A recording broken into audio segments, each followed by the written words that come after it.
Hi guys, how's it? We're in the next part. It's this thing that I'm using to hold the camera. It's giving me problems, but whatever, right? No, not whatever. Like, I would much rather it didn't give me problems. But let's continue to talk. Please go check out the previous part to gauge your bearings, guys. That we might be on the same plane type thing. Okay, right. So in the previous part, I was basically explaining what happens to women when they pride themselves in stealing husbands and boyfriends and what have you. Ultimately, these guys, if they were stolen from more ride or die women, these guys are eventually going to want to boomerang back, because the insecurity or the paranoia that they're going to have about these women later on, staying or not, is going to cause them to be like, I want to be stable, I want to be comfortable, I want to be chill in my marriage. And this chick, Angim Tembi, I don't trust her, type establishment thing. And I was explaining that my ex is having that for an issue, and it's wreaking havoc. I explained to you that I dreamt about the girlfriend, the wife. We were in a car, me, him, and her. We were in a car, he was driving, I was in the passenger seat in the front, and she was sitting in the back of this car, sobbing, uncontrollably crying, right? That dream, I think, is self-explanatory, but what might not be self-explanatory is the driving component of my ex-boyfriend. Oh, and the fact that he wasn't driving, he was trying to stop the car to drive it, but to no avail. It was just stuck, like, it would not go anywhere. And it was in a very dark environment, and the car was red. I told you guys that red in my dreams always represents witchcraft. So, essentially, not only is this chick involved in darkness from what the Lord showed me, and with it tried to make me feel like I ain't Jack for whatever reason. It's like, just leave the situation alone. But she married a man that also is in the darkness. I spoke about how it is that, you reap what you sow. And that the Lord has a way about bringing together men and women that love the occult. It's the way that he judges them. He punishes them. Men are very, hypocritical that way. They want women that are good, godly, sweet, whatever, in and of themselves, when they lack just the basic moral virtue. And the Lord will have nothing to do with that particular strategy just being proliferated, because it puts good girls in a position to end up bad because of just being in marriages that are very, very insufferable. And then they become bitter, they become bad moms, and they end up rebelling against God, and so therefore their souls are compromised type establishment thing. This strategy, the devil basically has been using it very mightily against just about any woman that would allow themselves as a good girl to marry basically a horrific guy. It's been getting used for ever since the beginning of time. And there is an issue of this nature inside the body of Christ in particular, where godly girls are being made to marry not only ungodly men, or men that don't know Jesus, but men that are over and above having no relationship with Jesus, also being involved in the occult. It causes a great deal of frustration. Yeah, there we go. It causes a whole bunch of frustration on the part of the women. And I told you in my earlier parts of this one lady that I met at that psychiatric hospital that my family tried to get me checked into and put on meds and whatnot, and I was discharged on the same day. I met a woman there who had checked herself in, dropped off by her husband, and she was there, had been there, she was part of the furniture basically many times before. Bamodwaedze, called by name, recognized by staff. She had been there multiple times, and the reason why she kept on getting checked into this joint was because of the husband, what he was doing to her, and she would forever keep on getting nervous breakdowns and mental meltdowns. And that's what happens when a good girl marries just a monster. You will get mental meltdowns, especially if you're very sensitive, and if you're one of those fragile girls that really, frankly, blow you with, like, just the wind from a person's mouth and you fall apart. Yeah, and that chick was like that. So she was like a pack of cards. A stack of cards that just kept on getting blown down by the indiscretion of a man. That whole strategy causes by the devil is exactly what is at play currently in my particular life, where it is that there is an attempt or an infiltration of a bad man to come into my space, and so therefore make me like a woman that's going to constantly get checked into a psychiatric hospital for I am ever having a mental breakdown, a nervous breakdown, a mental meltdown, a cognitive decline, making like Joe Biden because of just a really horrible husband. Okay, the Lord has, however, been gracious to rescue me from such a thing as that. Unfortunately, some of the horrible husbands that want to make themselves such in your life are ex-boyfriends that were horrible when you were together, but that want to come back because the Lord basically blew them out of your life through their own indiscretion, and then they married women they deserved. People who bewitch girlfriends, hold them hostage in relationships using witchcraft, etc. And then one of the partners in the relationship is not involved in sorcery. And then God separates the two because he has come upon the earth not to bring peace but a sword. And in my particular case, I got rescued. I got saved for Jesus, right? That's how I was able to get out of a relationship where I was being manipulated with witchcraft. My ex chose the darkness, right? And then he went on right ahead to move from chick to chick to chick until ultimately a few years down the line from the date that we broke up, he married the woman that was the bane of my existence in our relationship. A woman that I was very insecure in the climate of because of what my ex told me once upon a time, that she was the one that he loved more than any other woman that he had ever been with, type establishment thing. And she would not stop calling him. I told you, Durban, July, she would call him wanting to buy like a fascinator hat. Ultimately, I gave my ex an ultimatum and he heeded it and scooted her out of the way. But I was never really sure if at all this woman, if she were to do better, if she were to stop being such a slave queen, if she were to stop being such a gold digger, if at all she called him on some, look, let's work on this. Now that I see you with another woman, I realize I can't deal. So please, like, let's work this out. I was never really sure if at all he would ever leave me because now she's like ready to be with him or whatever. Lo and behold, a couple of years down the line after we break up, he then makes a decision to marry her, trying to make me feel like I'm a placeholder. And now she is basically reaping what it is that she has sown, because the thing that she endured me through, she is now being endured through. Except I'm not busy calling him up and whatnot, asking him for money for the Durban July.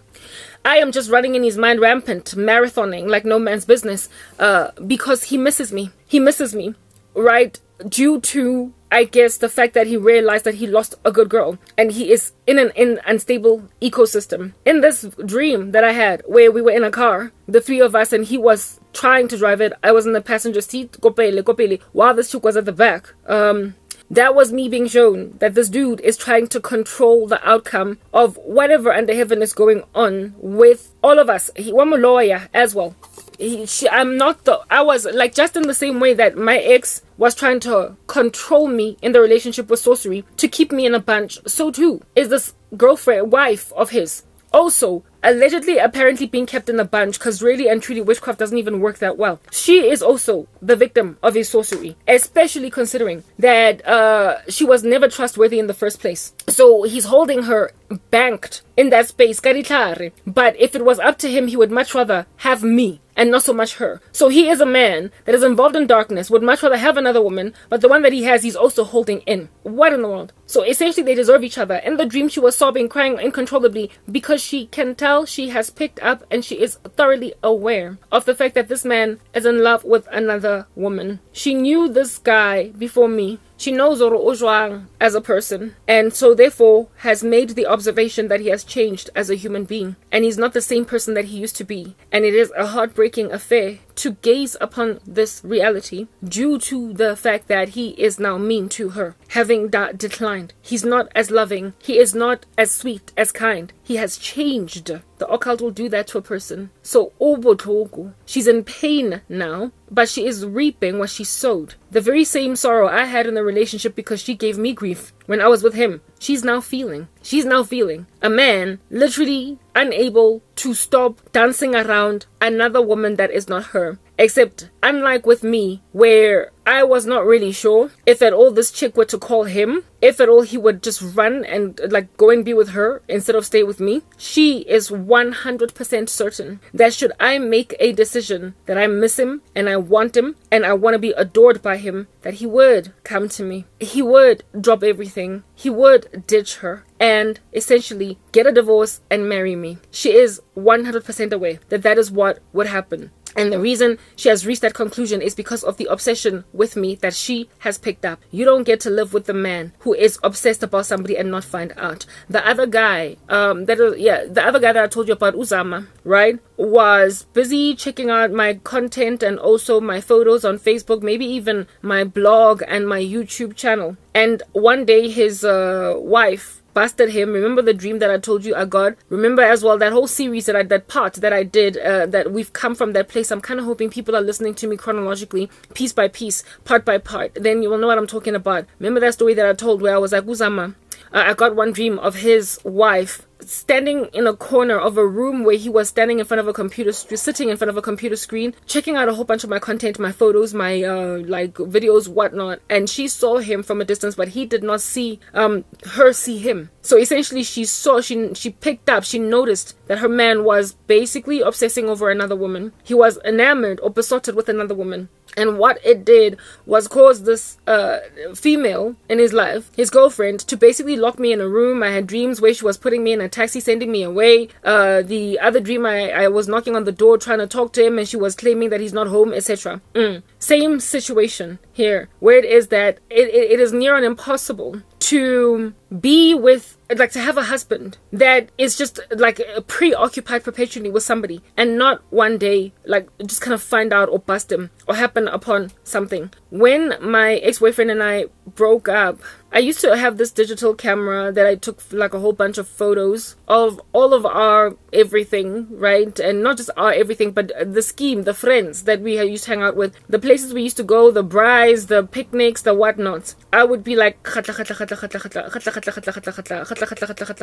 taking photos, right? I've uploaded these pics on, what do you call this, Facebook. He didn't have a Facebook, right? He didn't want Facebook. He didn't want social media at the time. So much to my surprise, when I found him on Instagram, I was like, wow, what you wouldn't do for me, you did for her. Anyway, whatever, right? But on his own personal like computer, laptop / he uploaded these photos, right? And they were just banked there. It was like a folder of all of our memories and everything that were on his computer, type establishment thing. I remember getting a dream shortly after we broke up of my ex like being tempted, like basically finger shaking and everything, to delete all the photos so he can get a clean slate and move on. This was way before he ended up with this woman, right before they made a decision that let's try or whatever to be together type thing. I got a dream of him looking at the photos that we all shared together, memories as friends and whatnot, and being tempted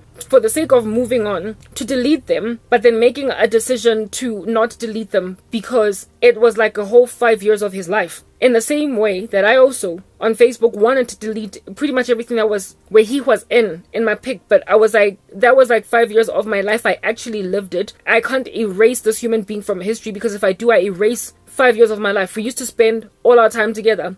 I'm not going to erase it. It's actual memories. They happened. I'm not necessarily trying to enter into nostalgia, but I also cannot forget history. It's irresponsible to do that. History happened and it is what it is. So I was like, I made a decision to just keep the pics. I made a decision to just leave them where they are. Just don't go inside them. Just leave them, right? He did the same thing. Azang was delete, right? At least at that time, he did not delete them. I don't know what has since happened what has ever since then happened, what has ever since then ensued, right? But from what the Lord has shown me, there is something or somewhere that this ex of mine goes every so often just to basically lambaste himself with nostalgia, checking out me. He did not have Facebook, so he can't just go into his Facebook account and check out photos of me. However, his little sister did have Facebook at the time, and I was her friend on Facebook, and I still am to this day her friend on Facebook, although I'm very inactive on Facebook. And the memories that I shared wherever she was at, etc., I would tag her if she was in them,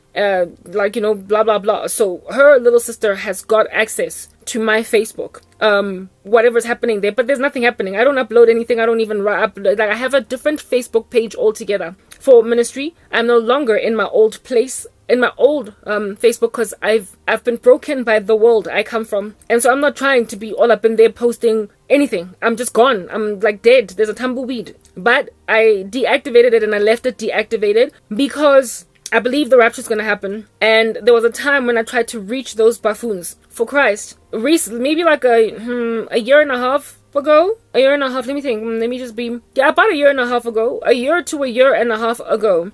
Yeah, because that was, yes, indeed. Because the time when I left Facebook, it was when the stalker from the US, I met him during that time. And at that time, I was then active on my old Facebook. And he asked to be friends with me on that old Facebook. And that's basically how he DM'd me until I responded to him. So it was, and this guy has been gone out of my hair for about a year now. So yeah, a year and a half ago, I tried to resurface after disappearing for years, because I disappeared from all of those people's lives, literally. Okay, like weirdly so. All of them would be ashamed of themselves, quite frankly. But then I came back, I resurfaced, and on my Facebook I have like 198 friends there. Some of whom are people who broke me, friends, family members, random strangers that invited me as a friend on Facebook, and I decided to accept. High school acquaintances, friends, etc. All my old life is basically on there, and it's got 198 followers. Not followers, it's not a page, it's like an account.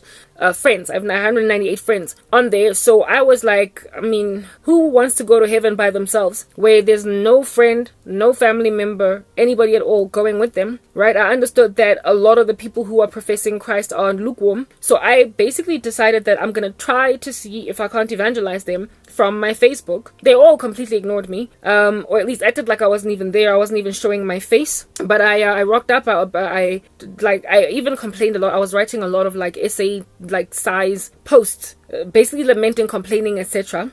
Type setup thing. And of course, all the family members of his that I was friends with on Facebook saw, because I never took the effort to remove anybody as a friend on Facebook. I didn't. Why? You know, nah, but they also need the gospel type thing. So everybody saw that I came back, and I was on this tip for maybe 4 months, 3-4 months, until I finally decided, yes, I'm wasting my time. And then I basically dusted my feet off because they were ignoring me and they were hurting me. And again, spiritual attack ramped up because I came back, coming from them, just random witchcraft and all that jazz.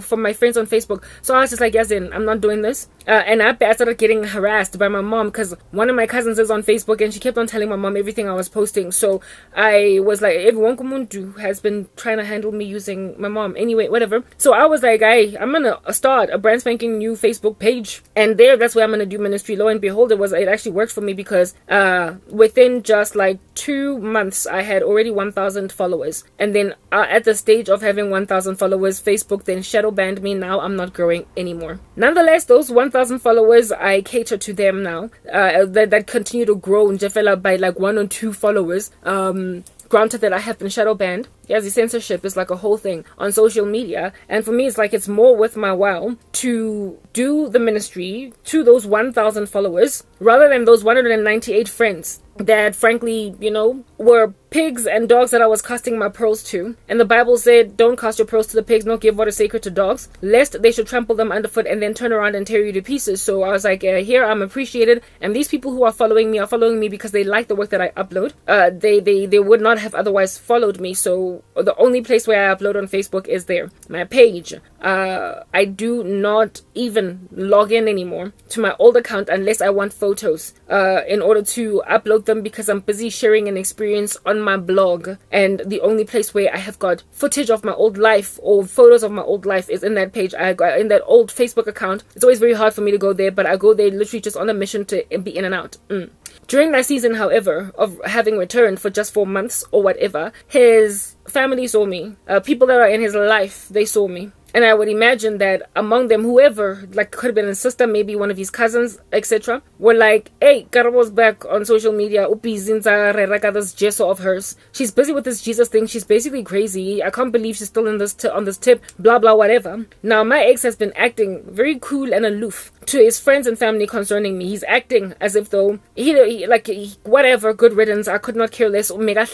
But deep down inside, and besides, I don't even think anybody believes his little stance, but nonetheless, deep down inside, he knows what in the world is going on there. So, of course, when then you go and you get told by your sister or your cousin or whoever that, hey, ukarabo ubuile, this person is then going to be like, what? Like, what's going on? Itingbone. Let me see. Itingbone. Let me see what you're talking about. Itingbone. So I would imagine that he likely was shown either by his sister or one of his cousins or whatever, some of the activity that I was uploading on my Facebook and what I'm looking like of late. There was a time when I was working out very sensually, like exercise. I used to dance to exercise, right? And I was dancing to worldly music. I have been recovered from that. I repented. That's actually the reason why that random from America sort of kind of like earmarked me. It was a lustful spirit that led him to me.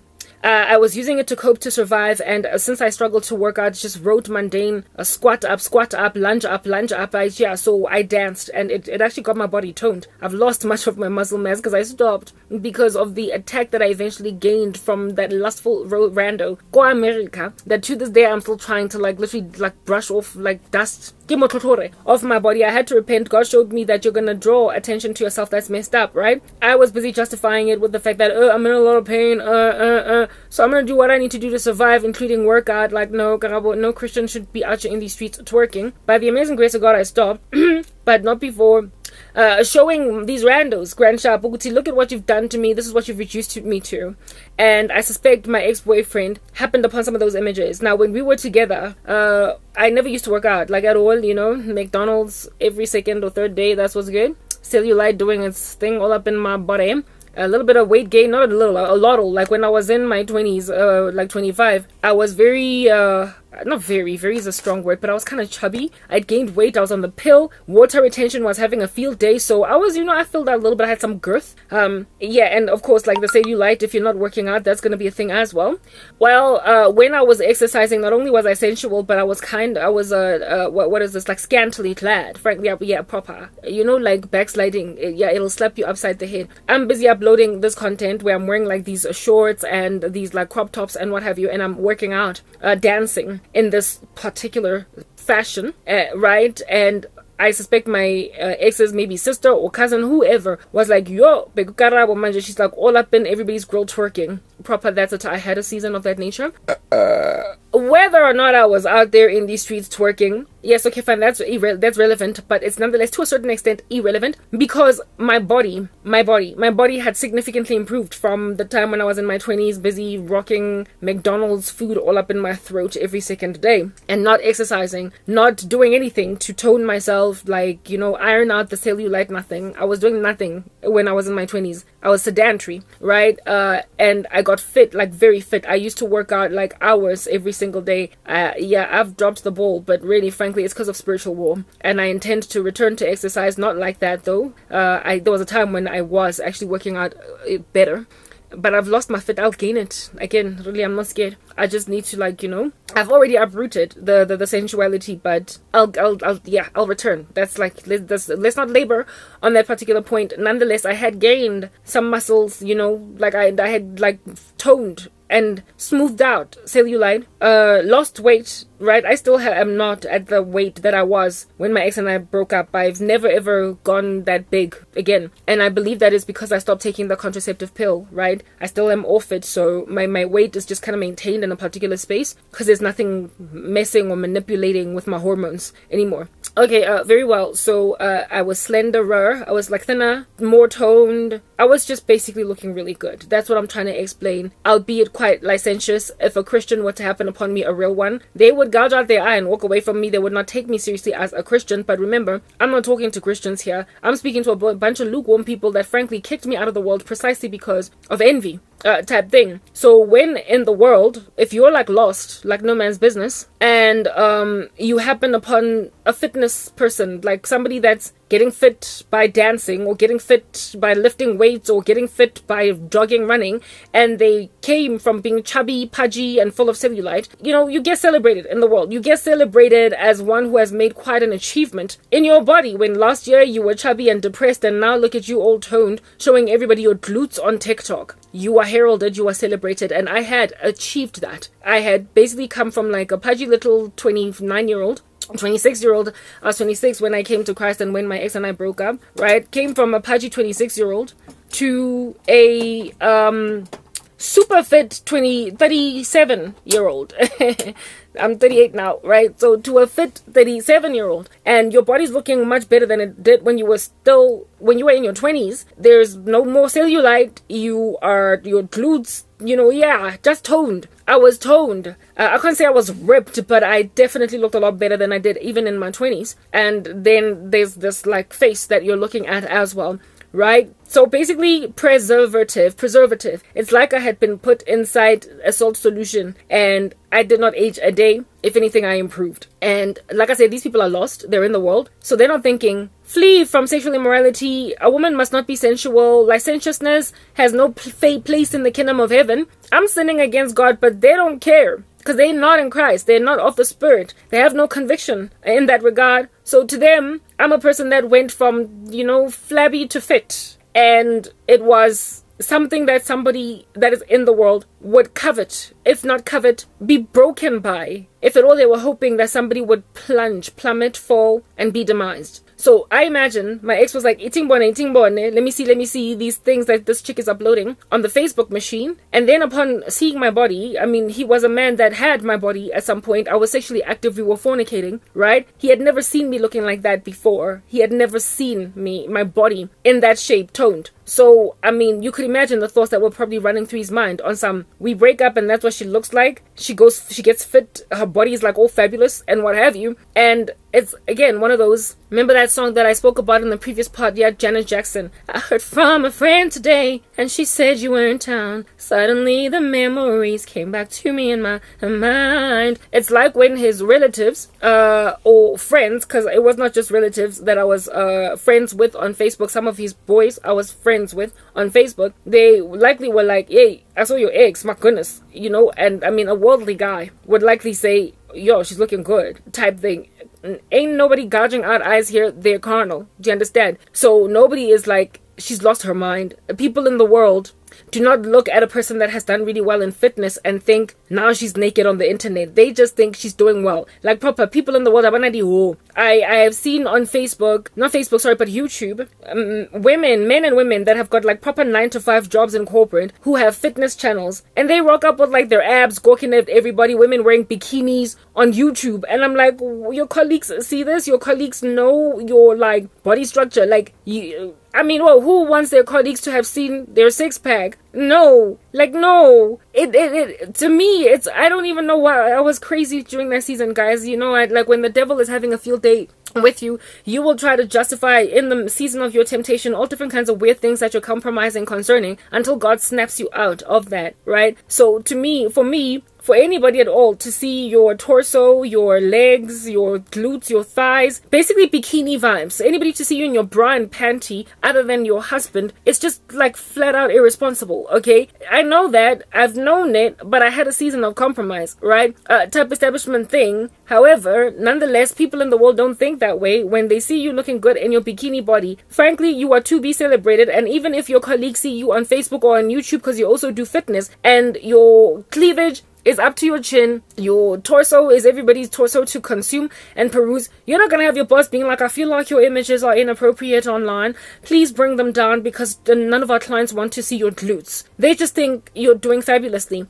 Good is called evil in this world and evil is called good. So I would imagine the likely response, or the likely response upon seeing me looking like that by his boys, his family, cousins, whatever, was, oh, we saw Garabo and she's actually done really well for her body. She's looking really good, but she's kind of crazy because she's still on that whole Christian thing all over the show. She's busy talking about Jesus. Like, I can't believe like she allowed that cult that she has joined to ruin her like that. But like, this is what she looks like. And like I said, I imagine what my ex did was like, you think about it, let me see.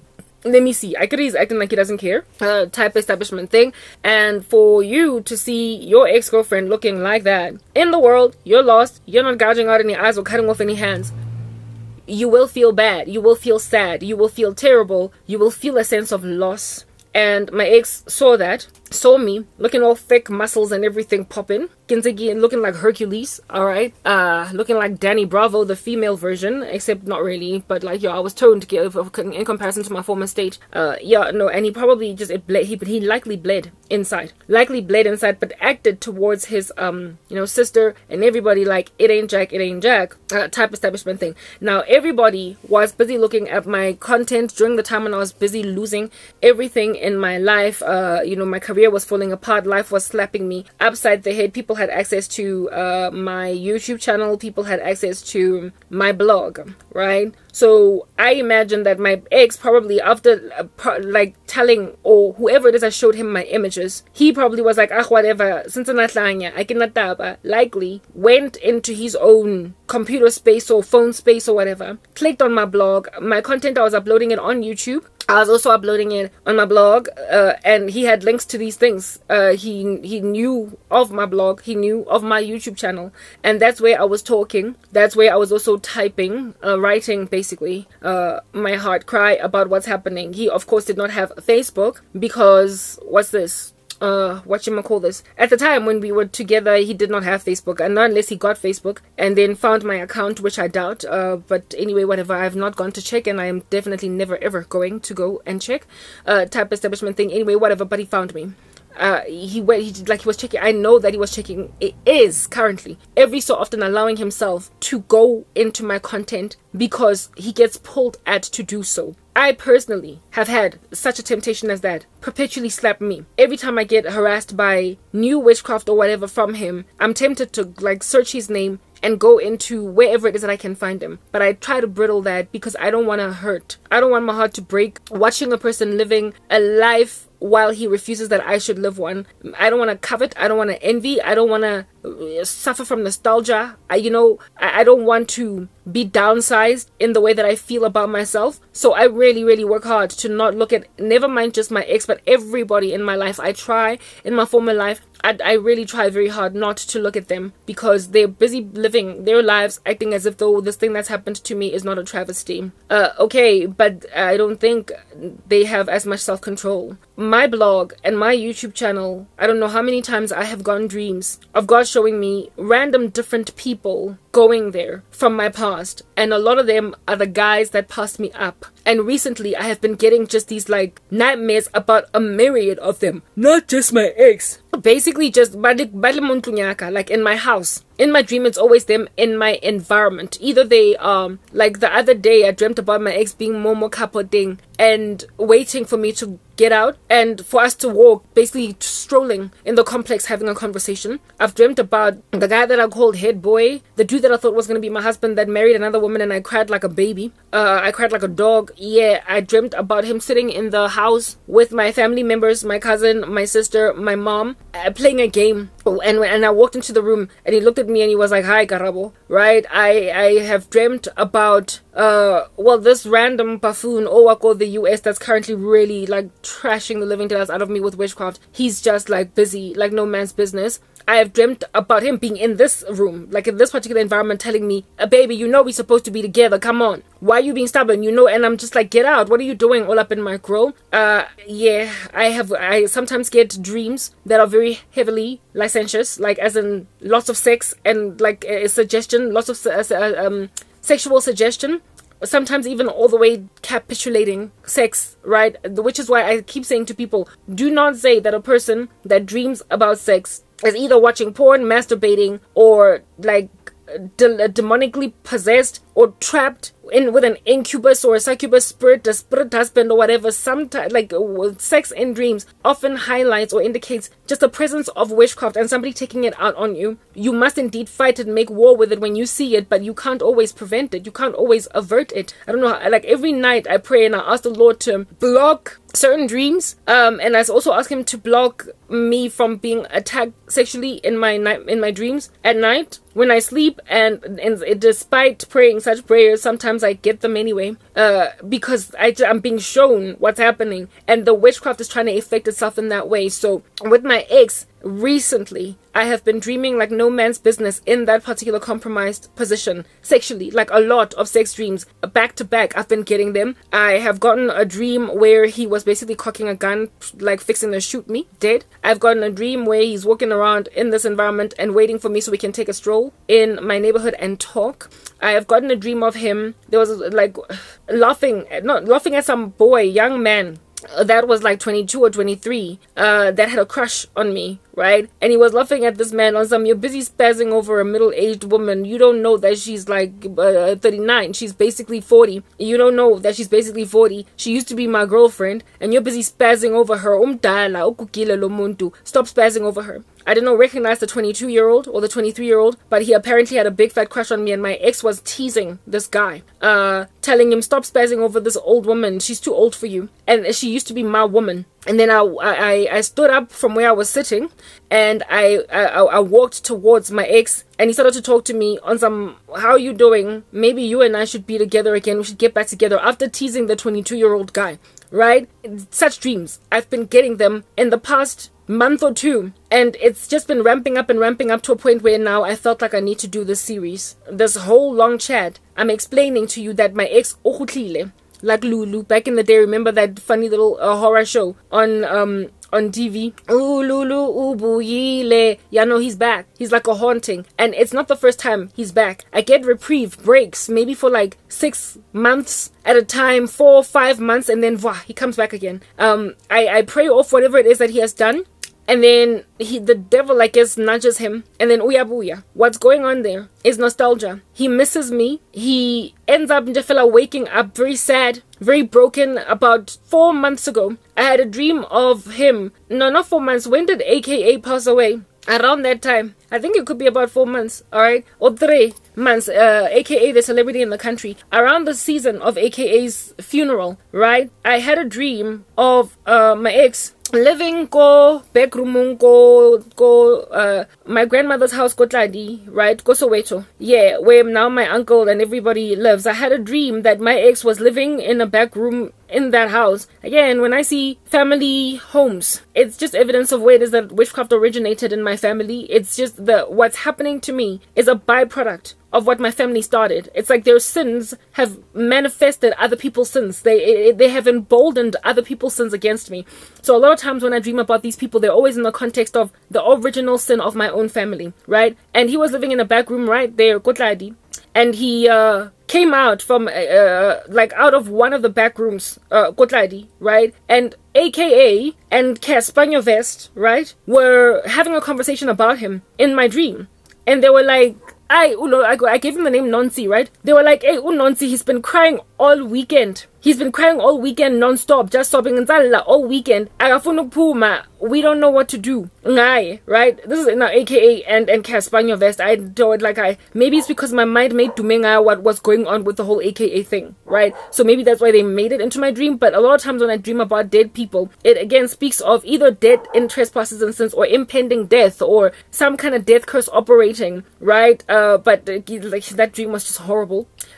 I listened to AKA and Caspanyo Vest having this conversation about my ex crying all weekend. My ex then gets out from the room where he has been curled up like a fetus crying, and he walks past Casper and who is this AKA in a fit of rage, like upset, angry. You could see that his eyes were puffed up from crying all day, and he stormed out of there, like annoyed with the fact that he's been crying, and he just whiffed right past us, upset, banging doors all over the show, kicking things. And while the dream continued to progress, there's other imagery in there that happened that was displaying to me or showing yet more witchcraft, not so much from my ex, but this time around that random Pafunwako America. Hey man, guys, there's just so much attack coming at me. So I won't highlight it because at this point I've already done a series about the dude from America, and frankly I keep on doing series about the American dude because he is active very heavily so against me right now, and all persistent. In that dream, I was being shown my ex-boyfriend got upset or angry at the fact that he is very poignantly nostalgic about me, and his irritation at missing me made him cast yet more spells to hold me hostage in indeed the same situation that he's in. Dulako Rumung at the back of your mother's house. He was living in a room at the back of my grandmother's house, Soweto. My grandmother's late now, right? Type setup thing. But I was, that's my state. These are my conditions. And in that dream, he was in that lowly position. Basically, he was reinforcing what it is that is my situation. I told you that witchcraft is like hair that grows out, that you have dyed. You have to keep on dyeing the roots, dyeing the roots. So he's very frustrated and upset, angry at the fact that he can't stop thinking about me. He can't stop missing me. And whenever he thinks about me, he is tempted. allows himself to check out my content, either on YouTube or in my blog. And then when he sees me, he gets triggered because I'm still pretty, I'm still beautiful, I'm still looking good, and I am still holding on to Jesus. So I'm still ride or die. I'm still the good girl that he left behind. Nothing of me has been tarnished. None of my character has fallen apart. I am as good, if not better, as what he left me as, whereas he has only ever gone on a downward spiral and allowed his character to be tarnished by demonic worship, by devil worship. And so he gets upset, he gets sobby, sad, broken, sorrowful, you know, type thing, and that sorrow makes him angry because he just feels like, let me deal with this once and for all, squash it. And then, like I said, in my dream, he stormed off, kicking everything at the while Caspanyo Vest and who's this, aka, just watched him basically act a fool in front of everybody. Perhaps maybe Caspar represented his own friends, I don't know. Le aka, I can't say why Mujima Sabedisi said those two celebrities, but they were the ones that were in my dream, and it was literally shortly after aka had passed away. I believe his funeral had just happened, maybe like the day before or whatever. That's a dream that I got. Yeah, and after that whole thing, I was in a fast during that time. I prayed it off. Guatula, it's back. It's literally raised its ugly head again. It has reared its ugly head again. I keep getting these dreams, and the most recent one was extremely sexual, right? Where it is that I'm busy. I was accommodating him. I was allowing him. I keep getting a lot of dreams where I am happy to be with him, content to be with him, and I'm not even asking him, where's your wife? Are you still married? Nothing. I'm just rolling around like he's still my boyfriend, and we are a couple, and we're walking around holding hands, and everybody sees it and whatnot. And there's a lot of sexual activity as well going on in the dream that I wake up and I'm like, God, come on. Like, I'm tired of dreaming like this. I am not actively watching porn. I'm not masturbating. I'm not doing anything of this nature. Why am I being attacked so badly sexually? This is demonic. It needs to stop. Like, I need to be delivered. I'm currently in a fast. And when I'm fasting, a lot of manifestation of darkness happens in those who are afflicting me and whatnot. But just as I conquer one thing, then the devil raises up another person in another corner of the earth to hurt me again. And I'm currently fasting to conquer whatever dark, rubbish, nonsense, idiocy that's slapping me from America, right? This dude in the US has really wreaked a lot of havoc in my life, and I've been fasting perpetually non-stop for like a year just to get rid of this like stalker guy, right? He's trying to come back, blah blah, etc. And just as I'm conquering his monolith, just as I'm conquering his structures, then my ex is raised up. He decides he's gonna go on YouTube, check out my content. He's gonna go on in my blog, look at my photos. He's likely even probably the little archive that he has of our photos, our life together back when we were together, that were from my digital camera back then. He probably goes through them and just gets into this very sad nostalgia, the thing that I avoid doing, because I don't want to look at his life and be sad, or look at photos of him and be sad, and because, you know, feelings never really die. That's why we should not recreationally date. I don't want to enter into nostalgia and in and of myself be like, I affirm a friend today,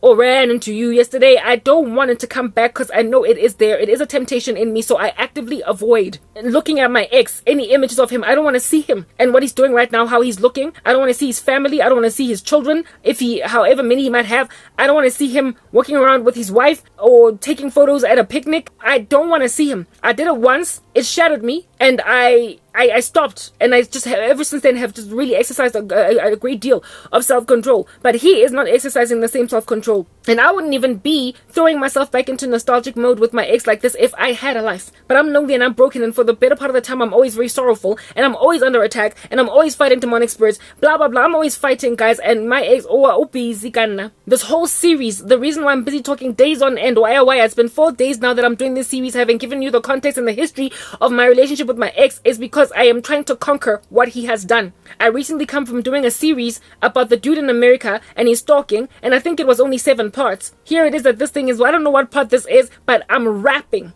to give you the context of this whole thing, that lessons might be learned, because we overcome the devil by the blood of the lamb and the word of our testimony. So I decided to give a testimony, and it's been lingering for 4 days, and right now I am still busy fighting what my ex-boyfriend is literally currently doing. I don't even know why. Or what? Sorry. I don't know what he expects. I don't know what he wants to do. I don't know, or he just wants me like to keep me trapped or whatever. But I'm getting a lot of sex dreams where this man is concerned, and like before, where it is that I would dream about him gloating his life or like in my dreams, maybe like about 6 months to a year ago, I'm always a mistress right? And he's hiding me. His family members are staging an intervention for him cheating on his wife with me, right? It's always just been that thing. And I've been fighting it. Like, no, I'm not going to do this thing. But this time around, the wife is gone. There is no wife. I'm just his girlfriend. And we are trying again. The wife is gone. And I'm like, Batung, this woman is in hot water. Because this dude, he's gotten to a height of insanity where now sekafuna ukuhamba ufuna ukushiya umfazi nabantwana or umntwana, I don't know how many kids they got and what have you. She's in danger, she's in hot water. And my whole message is to women to be like, Jesus will fix them if they want him. You need to give your life to the Lord that you might be able to survive whatever under heaven is going on with me. They will hurt you, reach you at the age of 40, and only then decide to get their act together, acting like their prodigal sons. They will crush you. You gotta wait on the Lord that you don't end up married to a bad man. My ex would have never gotten to a point of being severely regretful of what he did to me, guys. If I did not walk away and give my life to Jesus, I would have stayed with him. I would have constantly kept on boomeranging back to him because of his witchcraft, but he would have never stopped. He would have never have stopped hurting me. He would never have repented. I would have just been a psychologically and a mentally and an emotionally abused wife. A woman slapped with gaslighting. A woman and no matter what I spoke or said or laying at his feet, sent in his direction, he would have just kept hurting me, and I was gonna end up a mean woman because my husband is just a man that started out so sweet became that monster because of greed and wanting to control a woman. When if it ain't broke, don't try to fix it. Our relationship was perfect. He's the one that hurt me by messing with these boys, by taking their wicked advice, by taking me for granted, and then by also using witchcraft to try and keep me in the relationship. It was not broken. He tried to fix it. We fell in love like violently, organically, with no witchcraft. He had it all and he threw it away because he decided to join the occult and listen to some bad men. A man must leave his mother and father and cleave to his wife, and the two become one flesh. And if men don't gauge that, move on, because they will never ever do anything to. I was a counselor to this guy. I always used to speak so much sense into his head. I was so level-headed, and he still walked away from that. He still messed that up. And now today, he's losing his mind. And he's basically threatening to leave Umfaz Wakona because I'm sorry, I can't take it. Literally singing that song, yeah, John Legend. A baby, when I used to love you, there's nothing that I wouldn't do. I went through the fire for you. Anything you asked me to, but I'm getting tired of living this lie. It's getting harder to justify. I realize that I just don't love you. Not like I used to. That's the song he's singing. His wife. But he's trying to say to me, ran into you yesterday. Memories rushed through my brain. It's like, yeah, Ufunubu, you're saying this time I will do right, really? And endure me through, first of all, subjugate me to tyranny, first of all, of being a second wife when I was there first and foremost. Secondly, also a homewrecker. Thirdly, also a woman whose reputation you dragged through the mud, that somehow dumb girl spent 12 years single ever since you and I broke up. And then the man that I finally end up married to is the one that I was supposed to marry when I was 26. But now I'm like 39, and then I marry you after you marry another woman, make babies with her, divorce her, and then come back, making out of me a mistress, making out of me an adulteress. And because you disregard the scriptures and don't care about God, also one who is partaking in unequal yoking with an unbeliever. All that. I have not slept with another guy since him. I've been single 12 years, yonke. He's literally the last guy I was with. And he's gonna rock up after having slept with all these women, including a woman that I could not stand. And then come here and now make babies with me, carry on, blended family. Because you think I'm Alicia Keys and I'm happy to go and steal Swiss beats. That's what's going on. And I'm like, no, I'm not doing it. But the devil is like, hey, your only options are all of these guys because they keep on coming back flooding to you. My ex is not the only such dude that passed me up or passed me shade at some point until I literally like door slammed them. It is the dude that I thought was going to be my husband, that dude from the US. Because they allow themselves to try and see what's going on with Karabo. And when then they find me, they still think I'm beautiful. They get nostalgic. They get all emotional. They get all irritated with their wives. And then they try to see if I want to accommodate them via reverse psychology. That is the strategy of the devil. I am doing this entire series to counsel women to repent, because I've got a longitudinal study over a lifetime to show you what is the end result of ukdlala with y'all's emotions. Ukdlala, guide the well-being of fellow females. I'm trying to show you what the end result is. It is never the repentance of men. It is your compromise. It is you ending up a second wife. It is you ending up baby mama number 3, despite having been imedi raro die when you were both 22 with no kids, never having been married. I would end up being the second wife of a man that I was supposed to be the first wife to, and only wife, and I would end up giving birth to, I don't know, Wanakawa guy, when he was supposed him and I to share our first pregnancy together. That level of compromise, and it's happening across the board to a myriad of women who are settling for this. It is a demonic strategy. Guys, why are black gorgeous women that are valuable being made to wait until they are 40 before they marry guys that they dated when they were only 22? What an abomination. It's not if you love him, let him go, and if he comes back, it's meant to be. It's a satanic strategy to make the rechte, the medi, the kinds of women that make for wife material look like scraps or second best. You, who is wife material, literally end up the second wife to a guy who married a side piece material first. It's an abomination and a travesty, and I refuse to do it. But my ex, according to him, if you don't want to do it, hey, you will rot at the back of your mother's house in a shack until you die. Except, hello, I belong to Jesus. Let's move to the next part.